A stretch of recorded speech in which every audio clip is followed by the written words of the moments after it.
नमस्कार बंधु मु स्वागत करछि मो चैनल को केते जना आम परंपरा वीडियो रे अछि 7टी क्वेश्चंस 4टी ऑप्शंस एंड सब क्वेश्चन रो आंसर।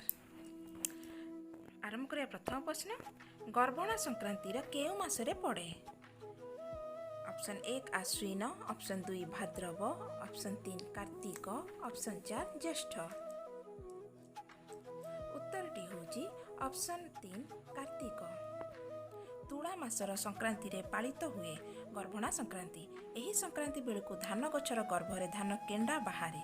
एही समय गर्भणा गछर डाल को पूजा करी खेतरे पोतिले भल फसल हेबार प्रबाद अछि। द्वितीय प्रश्न पाला पूजा बा कर्मकांडर व्यवहार परयुक्त बाड़ी को कौन कहा जाए। ऑप्शन 1 कांड, ऑप्शन 2 मौड़, ऑप्शन 3 कानन, ऑप्शन 4 खसड़ा। उत्तरटी होची ऑप्शन 1 कांड। प्रश्न नंबर 3 परशुणी केउथिरे व्यवहार करा जाए। ऑप्शन 1 व्यायाम अभ्यास रे, ऑप्शन 2 खाद्य परिवेषण रे, ऑप्शन 3 चाष जमी रे, ऑप्शन 4 नृत्य परिवेषण रे। उत्तरटी होची खाद्य परिवेषण रे। जी खाद्य परसे ताकू परशुणी कहा जाए। आउ मध्य एक कथा अछि भात हांडी रे परसिबा पई पित्तलर एक गिना बा पात्र पड़े ताकू मध्य परशुणी कहा जाए। प्रश्न नंबर 4 पद्मालया केउ देवींकर अन्य नाम।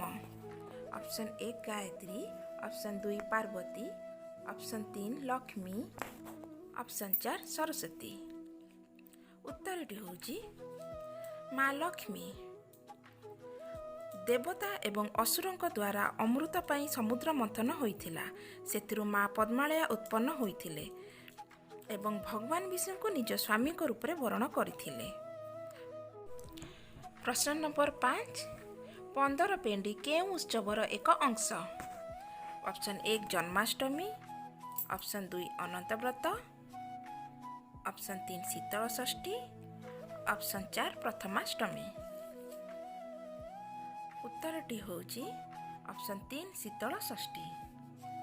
बंधुगण शीतल षष्ठी रे प्रभु शिव एवं माता पार्वती विवाह उत्सव पालन करा जाए एवं यह संबलपुर रे ही अनुष्ठान करा जाए। प्रश्न नंबर 6 एमानक मध्यरु केउथिरे माटी हणा जाए। ऑप्शन 1 छेणी, ऑप्शन 2 आरिपात, ऑप्शन 3 हातुड़ी, ऑप्शन 4 कोदाल। उत्तरटी होची कोदाल।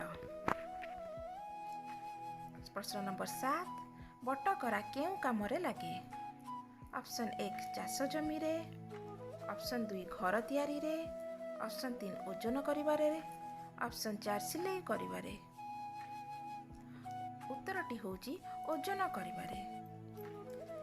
जदि आमर ए वीडियो आपनको भल लगे एवं एही परि वीडियो देखिबा को चाहुचंती ता हेले ए वीडियो टी को गोटे लाइक करो एवं मो चैनल